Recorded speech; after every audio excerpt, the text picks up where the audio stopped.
Agora a gente abre o programa de hoje falando aí das causas da tontura. Tontura nunca é normal, né? Nunca é algo que a gente pode considerar que tá tudo bem. Sentir tontura com frequência, a gente deve investigar. E aí convidamos ela, que é a Clínica Geral, doutora Silvia Ramuti. Bem-vinda. Tudo bem, doutora? Prazer tê-la aqui. É um tema importante porque, claro, que vão ter causas aí um pouco mais graves e sérias e outras até corriqueiras. Mas importante frisar aqui pra gente e pra quem tá assistindo, e aí tirando as mais graves, não é? Exatamente. Vamos lá, antes de colocar cada uma delas, o que a gente, quando a gente fala de tontura, qual é, hoje, como é que vocês colocam assim, quando a gente explica o que a gente diz que é a tontura? A gente sente o quê? Porque algumas pessoas têm enjoo, outras pessoas, enfim, tem uma sensação de desmaio, de fraqueza, né? Então, o que seria a tontura mesmo? Na verdade, eu costumo dizer que a tontura é um termo inexato, né? Por quê? Porque pacientes diferentes expressam a tontura de formas diferentes, exatamente como você está falando. Então, tem alguns pacientes que referem desfalecimento, tem pacientes que acabam referindo aí um desequilíbrio, uma sensação de flutuação, ou de pessoas ao redor também com essa questão de flutuar, ou até o próprio ambiente. Tá, então, importante entender também, cada um vai ter a sua forma de apresentação e que descreve tontura, né? Exatamente. Vamos colocar a primeira causa na tela. Você de casa, manda perguntinha no @VocêBonitaTV. Tá tendo muita tontura? Pode ser labirintite. Exatamente. A labirintite aí é a principal causa aí das tonturas, que são as síndromes vestibulares periféricas, né? Então a gente tem aí um grupo de doenças que fazem parte aí da parte do ouvido interno. Por que isso acaba dando essa tontura, né? O ouvido interno, ele é responsável em passar a informação para o cérebro de qualquer alteração de movimento. E aí, por consequência, o sistema nervoso que é responsável aí em conseguir coordenar essa movimentação. Tá. Quando a gente tem alguma falha, ou uma infecção, ou alguma inflamação nessa região, aí você pode acabar apresentando esse quadro de tontura. Só que, como eu disse, tem algumas causas dessa labirintite. Não é uma doença única que faz parte aí das síndromes vestibulares periféricas. Então, o ideal aí seria ir atrás do médico para ele fazer aí o exame clínico adequado, pedir os exames, se for necessário também, para conseguir fechar esse diagnóstico. Normalmente, quando tem essa causa do ouvido interno, tem associado zumbido, tem associado aí uma diminuição da audição, às vezes não é só de um lado, é do outro. Tem também associado o nistagmo, que é a questão de ter movimentos involuntários do olho. Tá. Então tem alguns outros detalhes. Mas aí, doutora, por exemplo, quando a gente descarta uma das doenças envolvidas com labirintite, que é aquela síndrome de Meniere, né? Que daí aí é uma doença mesmo, com diagnóstico. A minha dúvida é a seguinte: muita gente se diz ter labirintite, então assim, eu tenho. Aí de vez em quando eu tenho a crise. Como é que é essa relação? De fato, algumas pessoas apresentam em momentos diferentes, ou se depois que você faz o diagnóstico, trata tirando a doença da síndrome de Meniere, que eu sei que é algo até autoimune, não sei se tem uma ligação autoimune. Como é que é essa história? Então a labirintite volta? Então é só naquele momento? Ou quando tem um estresse? Na verdade é o seguinte, quando a gente pensa na questão aí dessas tonturas, desses episódios, a gente sempre tem que pensar primeiro na frequência. Tá.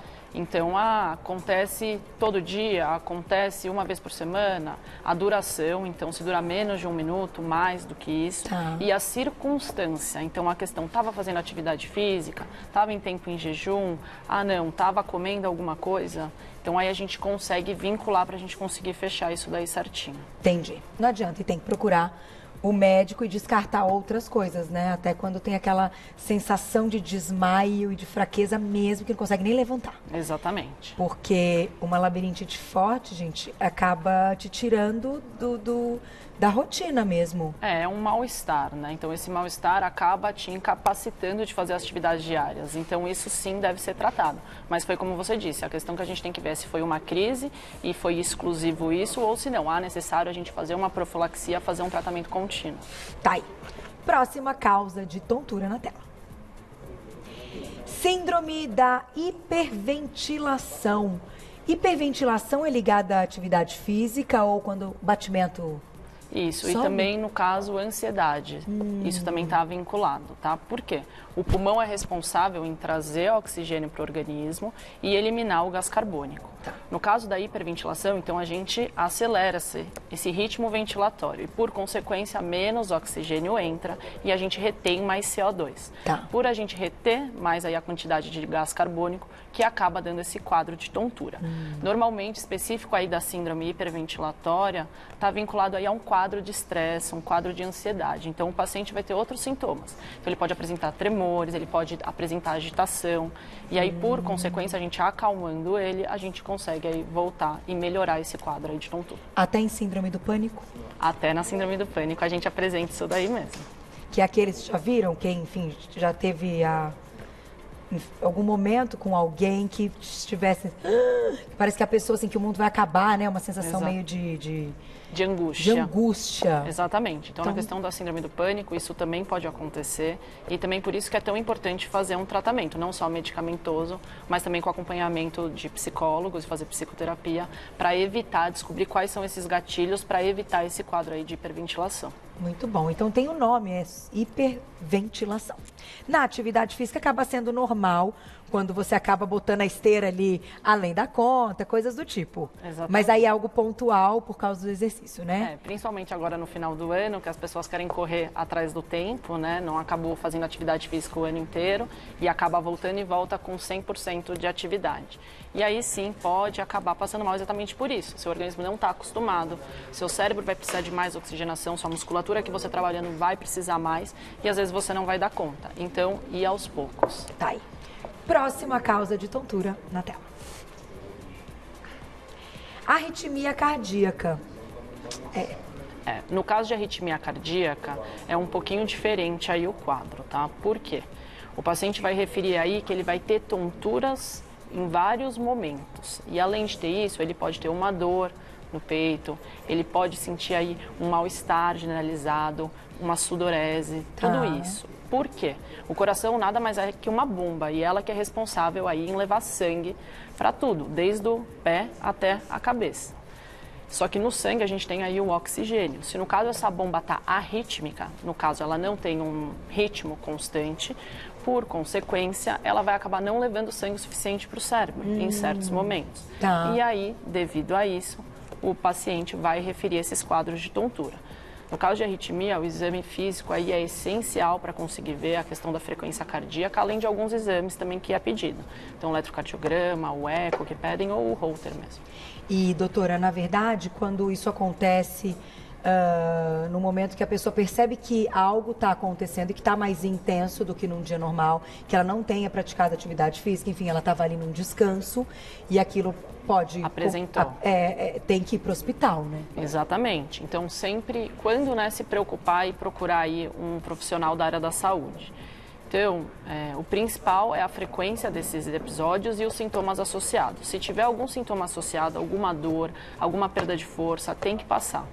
Se acontecer de desmaiar, tem que passar com a gente para a gente conseguir avaliar e fazer o melhor diagnóstico. Tá aí. Próximo na tela, daqui a pouquinho tem perguntinhas do público, olha lá. Mais uma causa, hipoglicemia. Essa a gente pode bater bastante papo sobre ela, porque é uma coisa tão interessante falar de hipoglicemia, que muitas pessoas, e aí eu introduzo pensando nos assuntos do Você Bonita, que a questão do emagrecimento aqui é muito forte, as pessoas começam a fazer algumas dietas e reduzem carboidrato, enfim, toda aquela história. E aí depois falam, não, eu tô tendo hipoglicemia, eu tô fraca, não consigo, nananã. Só que no final das contas, doutora, me explique, a hipoglicemia, ela tem uma relação direta com o descontrole da insulina.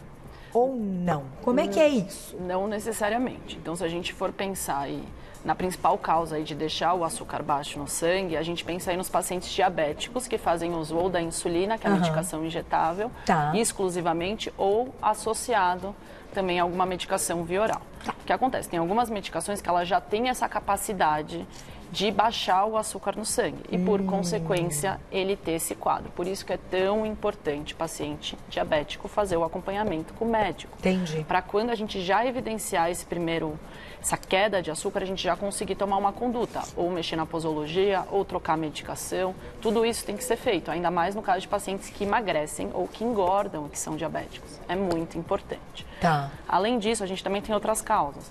Então, na questão de jejum, porque não entra nada, uma hora o açúcar do sangue vai diminuir. E também aí pensando na questão de insulina, mesmo de descontrole, que a insulina é responsável em carrear esse açúcar, né? A gente tem aí tumor de insulina. Então, ele secreta muita insulina, então todo o açúcar que está no sangue é como se ela já sequestrasse e botasse para dentro da célula. Entendi. E aí, por consequência, abaixa. Tá. E também a gente tem, hoje em dia, a hipoglicemia reativa. Então, o paciente come uma alimentação que o açúcar explode, a insulina explode e aí depois despenca. E todos eles têm tratamento? Todos eles têm tratamento. Então, e a gente consegue chegar também num diagnóstico de cada um ligado à hipoglicemia com exames de sangue? Sim, na verdade, dependendo de cada caso, às vezes nem precisa pedir os exames, né? Mas aí a gente tem que ver em relação à alimentação, fragmentar essa refeição, ver qual é a qualidade desses alimentos, tá bom? Tá. Evitar certos alimentos, que aí você consegue evitar esses episódios, além de mexer na medicação se precisar também. É porque hipoglicemia também é algo que incapacita, né? Hipoglicemia é muito sério. Então, a gente tem desde quadros leves, né, que o paciente vai sentir uma tontura, vai sentir um mal-estar, como moderado, que começa a sentir um suor, um tremor, até grave. Então, ele pode perder a consciência, ele pode entrar em coma, ele pode até morrer. Então, sim, hipoglicemia é muito sério. Eu vou colocar a perguntinha do público, daqui a pouco você conta o que fazer. Então, quando você se depara, como é que a gente reconhece para ajudar alguém que pode estar tendo um quadro de hipoglicemia? Na tela, a perguntinha do público, olha lá. Obrigada, Joana, um beijo. Como saber se é algum tipo de tontura e não pressão baixa? Nessa questão de hipotensão também pode dar essa sensação de tontura. Por quê? O segredo é saber quando que aconteceu esse quadro. Tá. O que pode acontecer na hipotensão de levar aí essa tontura, ou é algum sangramento, ou é alguma desidratação. Então, sempre pensando aí no público mais idoso, né, nos pacientes mais idosos, a gente vai pensar na desidratação. Além disso, outra questão da hipotensão é quando muda de posição, que a gente chama de hipotensão postural. Então, um paciente mais de idade, ele está deitado, ele levanta muito rápido, aí ele tem esse quadro de tontura. Entendi. É devido a esse reflexo aí que a gente tem vasovagal que acaba levando esse quadro de tontura. Olha só. A Glaucia, quer colocar ele agora? A diretora comentou que a gente tem, inclusive, esse do levantar-se rapidamente, que é a próxima questão da tontura. Mas isso é com todo mundo? Não. Não com todo mundo. O que acontece? No nosso organismo, a gente tem receptores para conseguir ver essa mudança de pressão. Conforme a gente vai envelhecendo, como tudo envelhece, a pele envelhece, os órgãos envelhecem, esses receptores também envelhecem. Então, você perde essa capacidade. Então, por isso que é mais comum idosos apresentarem isso. Outra questão dos idosos é que a gente tem na região do sistema nervoso uma região que controla a sede. E a mesma coisa acontece com o idoso, ele perde essa capacidade, então ele tende a não se hidratar. E aí mais uma causa, junta as duas, aí acaba tendo esse quadro de hipotensão mesmo. Puxa vida. Agora, também não é normal ter sempre, né? É bom dar uma investigada. Exatamente. O mais importante é frequência. Tá. Virou aí, não foi um episódio único que durou 1 minuto, tá acontecendo mais, virou algo que já se persistiu aí por 1 mês, virou aí um quadro crônico, tem que procurar. Tipo aquele de, preciso dar uma deitadinha para ver se melhora isso. Exatamente. Com frequência. Ou o que está vinculado também. Um zumbido no ouvido, uma dor de cabeça muito intensa, um mal-estar, um tremor. Se tiver algum sintoma associado, uma fraqueza ou uma dor, tem que procurar sim a ajuda para a gente conseguir investigar isso daí melhor. Tá aí. Próxima perguntinha do público na tela. Obrigada, Dani, um beijo. Por que é tão difícil curar a tontura causada por labirintopatias? Porque algumas são difíceis, outras não tanto, né? Por quê? Como a gente conversou aí dessas causas do ouvido interno, existem algumas causas. Se no caso só é uma infecção, a partir do momento que eu trato a infecção, está tudo resolvido. Tá. Só que outras causas não são só infecção. E aí que está o que ela refere de ser um pouquinho mais complicado e ter que tirar alguns gatilhos, então principalmente na alimentação. É muito comum ter essas labirintites devido a causas metabólicas, então devido à alimentação, de comer alimentos com muito açúcar, muito doce. E às vezes o paciente não quer abrir mão de mudar esse hábito alimentar. Só que ao mesmo tempo ele também não quer sentir os quadros. Então aí a gente fica nesse impasse. E bebida alcoólica também, para quem tem algumas doenças Exatamente. de labirintite, né? Bebida alcoólica piora, cafeína piora, tá? Tudo que a gente acabar aumentando aí esse açúcar no sangue pode acabar piorando. Tá aí. Mais perguntinha na tela. Obrigada, Fabi, um beijo. Hoje, quando faço alguns exercícios no Pilates, ou até funcional, dependendo do movimento, sinto tontura. Isso poderia ser um sintoma de labirintite? No caso dela, o que eu penso mais é na questão da hiperventilação, tá? O Pilates é sim uma atividade intensa, dependendo de como você está fazendo, e você tem que controlar muito a respiração. Às vezes, quando você está fazendo um exercício mais intenso, você acaba não controlando isso. E aí que acaba apresentando esse quadro de tontura. Então, sim, tem que dar uma... Primeira coisa que tem que tá vendo é essa questão de como ela está fazendo essa respiração durante a atividade, porque sim, é bem importante. E a questão da alimentação antes do treino, que hoje é um debate, né? A gente tem aí Pamela Miguel, daqui a pouquinho, nossa nutricionista, a gente já falou de jejum algumas vezes. Não é recomendado a prática da atividade física em jejum para quem já não está acostumada com ela, né? Exatamente. Na verdade, tem dois tabus, né? Que caiu muito no gosto do público. Fazer em jejum, porque aí vai emagrecer mais, ou usar algum termogênico, porque aí você vai acelerar o metabolismo. Então, tem essas duas situações têm que ser indicadas para certos tipos de pacientes. Se você está iniciando atividade física, nunca fez atividade física, se você fazer isso, vai se tornar mais um obstáculo, porque você vai se sentir mal. E aí você não vai querer voltar a fazer essa atividade. É verdade. Tem que ser aos poucos que a gente tem que fazer essa transformação dos hábitos da vida. Então, tem um estilo mais sedentário e quer iniciar a fazer atividade física, não adianta fazer a atividade física muito intensa, tem que começar com uma leve, com uma moderada, você vai escalonando. E sim, é muito importante ter o educador físico associado, porque não é só essa questão do tipo de atividade, mas para você fazer ela corretamente. Verdade. Tem muitas atividades que acabam sendo feitas que o paciente acaba se lesionando, porque está com falta de acompanhamento. Então, a atividade física é para somar, é para agregar, e não para piorar aí a sua qualidade de vida. É verdade. E essa questão até, ela é muito pessoal, porque tem gente que tenta fazendo um jejum de não sei quantas horas, depois de 16, 17 horas, vai treinar. Eu às vezes cito meu exemplo, eu rendo mais em jejum, mas não é um jejum, que às vezes me perguntam, porque eu vou deixar claro aqui. Ah, Carol, você ficou quantos? Tipo 16, 17, 14? Não, é um jejum da noite. É o do jantar e logo cedinho eu pratico. Não é um jejum prolongado, mas eu sou muito acostumada à prática de atividade física há muito tempo, então eu rendo mais. Se eu como muita coisa, eu tenho que ter um espaço grande depois para ir treinar, senão aquilo vai comprometer meu rendimento.